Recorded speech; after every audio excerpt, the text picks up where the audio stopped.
Namaku Restus Kate, aku tinggal di sebuah desa kecil yang letaknya di lereng timur Gunung Lawu. Desaku ini jauh dari kota, jalannya pun masih banyak yang tanah merat dan berbatu.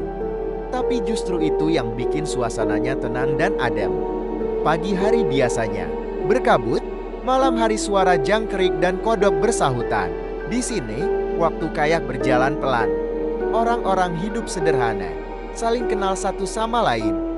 Tapi seperti banyak desa di Jawa pada umumnya, desaku juga punya cerita-cerita yang suka bikin bulu kuduk berdiri. Apalagi kalau udah malam Jumat Kliwon. Bintang dari kecil aku sering dengar orang ngomongin satu tempat di desa ini yang katanya angker. Tapi bukan kuburan, bukan pohon beringin, dan bukan sandang. Tempat itu adalah sebuah rumah joglo tua yang dulunya megah banget. Letaknya ada di pinggir desa, agak masuk ke dalam kebun bambu dan dekat ladang jagung. Dulu waktu aku masih SD, rumah itu masih berdiri kokoh, walaupun udah nggak ditempati. Tapi semuanya berubah setelah kejadian 10 tahun lalu. Waktu rumah itu kebakaran tengah malam. Nggak ada yang tahu pasti penyebabnya. Ada yang bilang korsleting, ada yang bilang lilin tumpah. Tapi ada juga yang bisik-bisik bilang rumah itu kebakar karena sesuatu di dalamnya marah. Bintang rumah joglo itu dulu milik Mbah Darmo, seorang dalang kondang zaman dulu. Cerita dari orang-orang tua, beliau sering gelar pagelaran wayang kulit di pendopo rumah itu tiap malam Jumat. Tapi bukan buat manusia biasa. Katanya, tamu-tamunya bukan orang sembarangan. Banyak yang percaya Mbah Darmo punya ilmu tinggi dan wayangannya sering ditonton makhluk dari alam lain. Setelah beliau wafat, rumah itu dibiarkan kosong.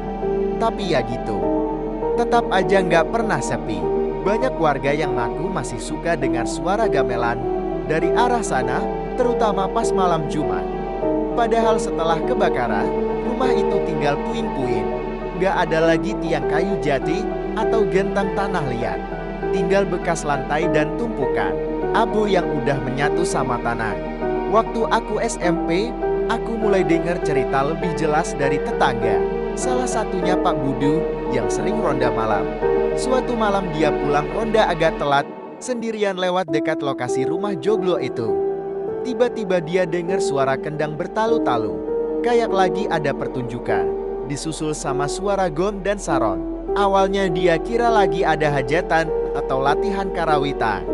Tapi pas dia nengok ke arah sumber suara, yang dia lihat cuma gelap gulita. Bahkan cahaya lampu Petromax pun nggak ada. Lebih aneh lagi, suara gamelan itu malah makin jelas. Dan di sela-sela suara alat musik itu, muncul suara sinden halus. Nyanyi tembang Jawa dengan nada lirik. Kayak tembang yang biasa dibawain di awal pagelaran wayang. Pak Budi langsung merinding, buru-buru jalan pulang sambil baca-baca don. Sejak itu, dia nggak pernah lagi lewat jalan itu sendirian. Apalagi malam Jumat. Cerita Pak Budi itu bukan satu-satunya. Bahkan ibu kosku dulu juga pernah ngalamin hal yang sama. Katanya dia pernah pulang dari pengajian. Pas lewat dekat reruntuhan rumah joglo itu, dia sempat dengar suara gong besar berdentang 3 kali. Kayak aba-aba pembukaan. Tapi anehnya, pas dia cerita ke orang-orang, nggak semua percaya. Ada yang nganggep itu halusinasi. Ada juga yang bilang itu suara dari rumah sebelah yang lagi latihan gamelan. Tapi kalau memang latihan, masa iya cuma muncul pas malam Jumat tengah malam? Nah, dari situ aku mulai penasaran. Tapi ya namanya masih bocah, waktu itu cuma bisa mendengar dan menyimpan rasa ingin tahu. Baru setelah SMA, aku punya teman satu pikiran. Namanya Yuda. Dia juga suka hal-hal mistis. Dan sama penasarannya sama aku. Kami sering bahas soal cerita-cerita kayak gini sambil nongkrong di POS Ronde. Sampai akhirnya, waktu liburan sekolah, kami nekat bikin rencana buat buktiin sendiri. Bukan karena sok berani atau pengen cari sensasi. Tapi karena kami berdua merasa kayak ada yang memanggil untuk datang dan lihat langsung. Waktu itu Yuda bilang, kita cek aja, Rak. Nggak usah deket-deket, dengerin dari jauh dulu. Kalau Memang benar ada suara gamelannya, berarti cerita mereka itu nyata. Aku cuma angguk-angguk waktu dia ngomong gitu. Padahal jujur aja, dalam hati aku deg-degan setengah mati. Tapi rasa penasaran itu lebih kuat. Malam Jumat berikutnya, kami sepakat jalan ke lokasi, gak bilang siapa-siapa. Kami pura-pura nginep di rumah Yuda. Padahal jam 11 malam kami udah siapin santai, sandal jepit, dan jaket. Kami jalan kaki pelan-pelan dari rumah Yuda ke arah timur, lewat jalan setapak yang biasa dilewati petani. Jalanan malam itu sepi banget. Langit mendung, bulan cuma muncul sesekali di balik awan. Tapi anehnya, angin malam itu kayak berbisik, kadang sejuk, kadang bikin kuduk berdiri, sampai di kebun bambu yang jadi penanda dekatnya lokasi rumah joglo itu. Kami pelan-pelan memperlambat langkah. Kami tahu, reruntuhan rumah itu tinggal sekitar 50 meter lagi, dan disitulah kami pertama kali dengar sesuatu yang bikin napas kami tercekat. Bintang pelan, tapi jelas, bunyi dung-dung deg-deg. Bintang suara kendan, ditimpali dentingan sarong yang bergetar di udara malam. Bintang aku dan Yuda saling pandang. Gak ada yang berani ngomong. Jantungku berdetak kencang. Tapi suara itu makin jelas, seolah-olah makin dekat. Lalu, terdengar suara perempuan nyanyi dengan nada halus dan panjang. Tembang Jawa yang entah kenapa mesti nggak ngerti artinya. Bikin dada rasanya sesak, seperti suara dari dunia yang nggak seharusnya kita dengar. Bintang kami langsung berhenti jalan, diam di tempat sambil pasang telinga dan pandangan ke arah gelap tempat suara itu berasal. Reruntuhan rumah joglo itu samar terlihat di kejauhan. Hanya ada bayangan puing-puing gelap ditimpa cahaya bulan yang sesekali muncul. Tapi suara gamelan itu jelas banget. Terlalu jelas untuk dibilang cuma bayangan atau ilusi.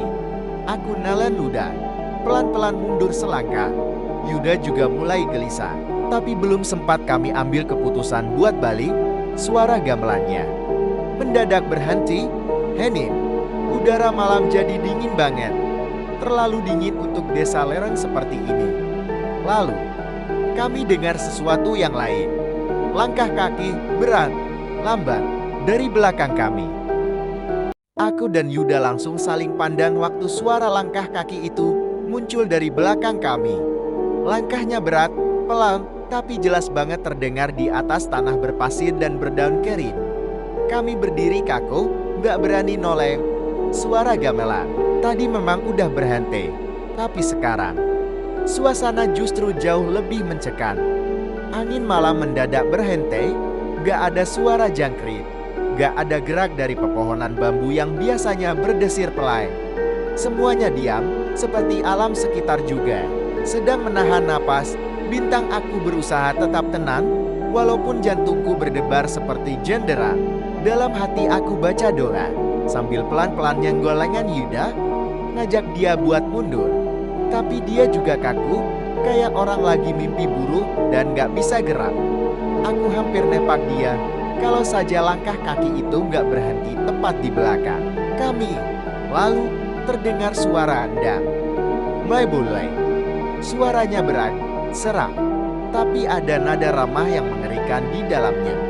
Kayak suara seorang kakak yang sudah tua, tapi mengandung sesuatu yang tidak wajar. Bintang aku langsung muter badan. Refleks, tapi yang kulihat kosong, cuma gelap dan rimbunan bambu. Tapi anehnya, rasanya kayak ada yang berdiri di sana. Kayak hawa tubuh seseorang berdiri menatap kami. Bintang tanpa nunggu aba-aba, aku langsung narik lengan Yuda. Lari, yuk. Kami lari sekencang-kencangnya, gak peduli lagi sama jalan setapak. Santer jatuh entan di mana, sandal jepit copot juga gak peduli. Yang penting, kami bisa menjauh dari rumah joglo itu.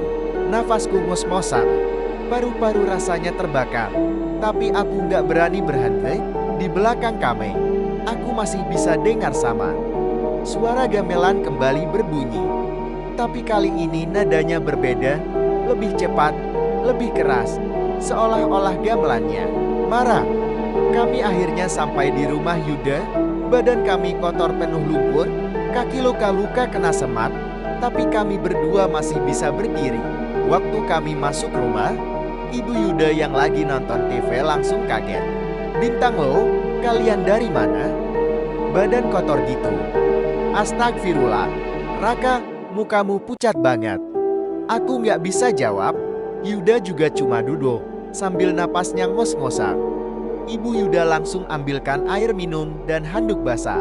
Tapi saat beliau ngelihat kaki kami yang penuh goresan dan tangan yang gemetar, dia langsung paham. Wajah beliau berubah serius. "Bintang, kalian ke rumah joglo itu, ya?" Aku dan Yuda saling pandang. Gak ada yang jawab, tapi itu udah cukup jadi jawaban. Ibu Yuda langsung masuk kamar, ambil sesuatu, dan gak lama balik lagi bawa botol kecil berisi cairan hijau. Dia suruh kami minum seteguk, lalu dibacain doa sambil dilap bagian belakang leher kami pakai minyak itu. Bau minyaknya tajam, campuran sarang, daun bidara, dan entah apa lagi, tapi efeknya aneh. Badan kami perlahan jadi lebih hangat. Rasa takutnya belum hilang, tapi napas kami mulai teratur. Ibu Yuda duduk di depan kami, menatap dengan pandangan campur antara marah dan khawatir. "Dengerin ya, Nak, rumah itu bukan rumah biasa. Bukan juga cuma tempat kosong yang tinggal puem. Di sana, ada yang belum selesai." Bintang, aku dan Yuda masih diam, tapi mulai memperhatikan. Ini pertama kalinya kami dengar penjelasan dari orang yang kayaknya tahu lebih dari sekadar cerita horor biasa. Dulu, rumah itu sering jadi tempat pagelaran wayang. Tapi bukan buat manusia. Mbah Darmo itu dalang beneran. Ilmunya tinggi. Setiap malam Jumat Kliwon, dia gelar pertunjukan khusus buat makhluk dari dunia lain. Itu bukan pertunjukan biasa. Itu semacam perjanjian, semacam ritual. Makhluk-makhluk itu datang bukan buat ganggu manusia, tapi untuk nonton. Tapi setelah rumah itu kebakar dan Mbah Darmo meninggal, gak ada yang lanjutin. Aku nalen ludah. Cerita ini jauh lebih dari yang kami bayangkan. Yuda akhirnya ngomong pelan. Suaranya gemetar terus. "Kenapa suara gamelannya masih ada?" "Karena mereka belum selesai," jawab Ibu Yuda tenang. "Karena bagi mereka, pertunjukan masih berlangsung, dan mereka butuh seseorang. Siapa saja yang bisa melanjutkan." Bintang, aku langsung merinding. Jadi, kami yang tadi datang ke sana dianggap penonton, atau lebih buruk, dianggap bagian dari pentas itu. Kami diam cukup lama. Malam itu kami akhirnya tidur di rumah Yuda, walaupun tidur kami nggak benar-benar tenang. Beberapa kali aku kebangun karena dengar suara aneh, sekilas seperti suara kenong yang berdentang sekali. Lalu hening, sekilas seperti suara sinden, nyanyi dalam bahasa Jawa kuno yang aku sendiri nggak paham artinya. Bintang, besok paginya, badanku lemas dan tenggorokanku sakit kayak habis teriak-teriak. Yuda juga nggak jauh beda. Tapi anehnya, kami berdua demam, badan panas tinggi, tapi nggak ada gejala flu, nggak pilek, nggak batuk. Kami dirawat di rumah masing-masing, dan dalam 3 hari itu, aku seperti mengalami mimpi yang berulang-ulang. Dalam mimpi itu, aku berada di tengah pendopo yang terang oleh lampu minyak. Di sekelilingku duduk banyak orang, tapi wajah mereka buram, kayak ditutup bayangan. Di tengah pendopo ada panggung kecil. Seorang dalang tua duduk di sana dengan wayang kulit di tangannya. Suaranya berat dan dalam saat membuka pertunjukan, tapi matanya kosong. Wajahnya hitam legam, kulitnya keriput, tapi rambutnya masih hitam legam dan panjang. "Kalau belum waktunya, jangan ganggu pentas kami." Kalimat itu selalu diucapkan sebelum aku terbangun dengan keringat dingin membasahi tubuhku. Bintang, aku ceritakan semua itu ke Yuda setelah kami sembuh. Dan anehnya, dia juga mengalami mimpi yang sama, skenarionya sama, pendoponya sama, dalangnya sama, bahkan kalimat yang diucapkan juga sama. Sejak saat itu kami sadar, kami telah melewati batas. Kami telah melihat sesuatu yang seharusnya enggak kami lihat, dan mungkin kami telah dianggap oleh mereka. Sejak malam itu, Kami berdua sepakat untuk gak pernah lagi mendekati reruntuhan rumah joglo itu. Bahkan untuk lewat pun, kami selalu pilih jalan memutar. Kami sudah cukup melihat, sudah cukup mendengar, dan kami tahu, kalau kami tetap nekat, mungkin kami yang akan jadi bagian dari pertunjukan selanjutnya, bintang yang lebih menyeramkan. Sejak saat itu, kami berdua jadi bisa mendengar suara gamelan itu, meskipun kami berada jauh dari lokasi. Bahkan kadang, suara itu datang dari dalam mimpi. Sudah lebih dari 3 minggu sejak kejadian malam itu, luka-luka kami memang sembuh. Demam juga sudah turun, tapi efeknya nggak hilang sepenuhnya. Kami merasa berubah, bukan dalam arti kerasukan atau semacamnya, tapi lebih ke arah batin yang selalu merasa waspada, takut, dan merasa sedang diawasi. Bintang yang paling aneh, suara gamelan itu makin sering muncul. Dulu hanya malam Jumat, sekarang bisa tiba-tiba terdengar di malam biasa. Kadang samar, kadang jelas. Bahkan pernah suatu sore, waktu aku lagi mandi, aku dengar suara sinden nyanyi dari arah dapur. Padahal rumah kosong, aku buru-buru keluar kamar mandi dengan sabun masih menempel di kepala. Bintang Yuda juga ngalamin hal yang mirip. Suatu malam dia kirim pesan suara ke aku. Suaranya Pani, Bintang Rak. Suara itu sekarang muncul di kamarku. Barusan banget. Kayak ada yang ngetok-ngetok kendang. Terus suara gong keras banget, terus hening. Tapi pas aku buka mata, aku ngeliat sesosok bayangan duduk di pojok kamar. Kayak penabuh gamelan, diam, nunduk. Bintang sejak saat itu, kami makin yakin, kami udah ditandai. Entah, karena kami datang ke tempat itu, entah, karena kami dianggap bagian dari pentas, atau entah, karena ada sesuatu dari pentas itu yang menempel di kami. Yang jelas, kami nggak bisa hidup tenang lagi. Kami butuh jawaban, butuh penjelasan. Dan akhirnya, kami nekat buat nyari orang yang benar-benar paham soal dunia itu. Bintang orang yang kami cari bukan dukun biasa, tapi seorang tetua desa yang katanya dulunya pernah jadi murid Mbah Darmo. Namanya Mbah Kasiman. Orangnya udah tua bangir, bahkan jalannya harus dibantu tongkat, tapi pikirannya masih jernih. Kami datang ke rumahnya sore-sore, bawa bingkisan kecil sebagai bentuk sopan santun. Awalnya beliau agak bingung kenapa kami datang, tapi setelah kami cerita soal suara gamelan, mimpi dalam, dan bayangan di rumah, wajah Mbah Kasiman langsung berubah.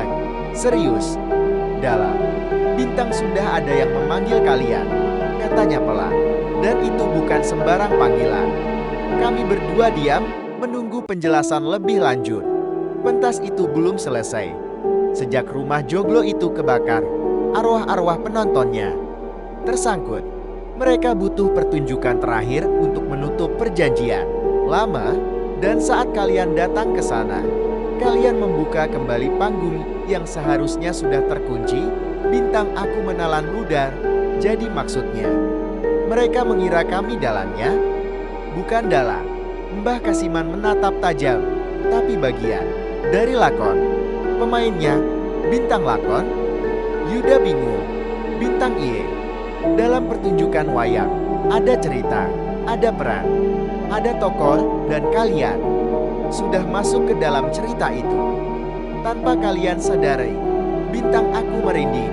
Kalau benar kami masuk ke dalam lakon itu, apa artinya hidup kami sekarang hanya bagian dari cerita yang belum selesai? Apa kami hanya wayang di tangan dalang dari alam lain?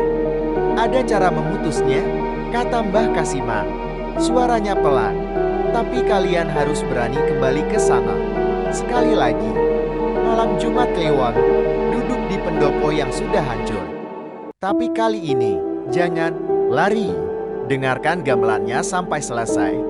Dengarkan sampai sindennya berhenti, dan apapun yang terjadi, jangan menolak.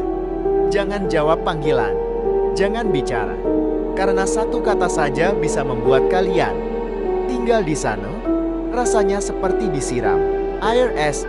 Kembali ke tempat itu. Setelah semua yang kami alami, tapi kami tahu Kami tidak punya pilihan lain. Kalau kami terus menghindar, suara itu akan terus menghantui. Bayangan-bayangan akan terus muncul, dan kami tidak akan pernah tidur tenang lagi. Malam Jumat itu, kami persiapkan diri sebaik mungkin. Mbah Kasiman memberi kami sultas benang hitam yang diikat di pergelangan tangan. Katanya, benang itu dari kain warisan Mbah Darmo. Satu-satunya peninggalan yang bisa menyambung tapi juga memutus. Bintang kami berjalan ke rumah joglo itu berdua seperti dulu. Tapi kali ini, langkah kami berat karena tahu persis apa yang menunggu. Kami membawa tikar kecil, duduk di atas tanah dingin yang dulunya adalah lantai pendopo. Bulan malam itu bulat sempurna. Langit terang, tapi udara terasa dingin menusuk tulang. Tepat jam 12 malam, suara itu muncul lagi, dung dung dung. Gong pertama, diikuti suara saron, kenong, dan kendang. Dentingannya indah, tapi juga mengandung sesuatu yang gak bisa dijelaskan. Seperti nada dari dimensi lain, seperti lagu perpisahan dan panggilan sekaligus. Kami duduk diam, mata kami menunduk, tidak berbicara, tidak menoleh, tidak bergerak. Tapi kami bisa merasakan. Mereka datang, duduk di sekeliling, penonton dari dunia lain. Mereka hadir. Hawa tubuh mereka seperti kabut, tapi terasa nyata. Lalu suara sinden muncul. Kali ini bukan lirik, tapi nyaring, seperti menyanyikan lakon terakhir. Nada-nadanya panjang, sendu, tapi juga indah. Tiba-tiba, suara berat muncul dari tengah gamelan. Wayang wis rampung, pentas wis antek, lakon wis lulus. Bintang kami masih diam. Bintang suara itu melanjutkan, pemain terakhir wis metu, kabah wis mari. Lalu semuanya hening. Gamelan berhenti, tidak ada angin, tidak ada suara, hanya kesunyian sempurna yang menggema. Beberapa menit berlalu, kami tidak bergerak, sampai akhirnya dari kejauhan terdengar ayam berkokok. Bintang kami membuka mata, saling pandang. Kami masih hidup. Bintang kami berdiri perlahan, melipat tikar, dan pergi dari sana tanpa menoleh sedikit pun, sampai benar-benar jauh dari lokasi. Baru kami berani bicara. Rasanya seperti selesai bintang. Sejak malam itu, suara gamelan tidak pernah terdengar lagi. Mimpi-mimpi berhenti. Tidak ada bayangan di kamar. Tidak ada sinden. Tidak ada dalang. Semuanya benar-benar selesai. Bintang, tapi satu hal yang kami sadari setelah itu, pentas itu bukan cuma untuk mereka, tapi juga untuk kami. Sebuah pengingat bahwa di antara dunia nyata dan dunia tak kasat mata, ada satu tempat yang masih menjunjung seni dan janji, dan selama ada yang mau menonton, gamelan itu akan selalu siap dimainkan kembali.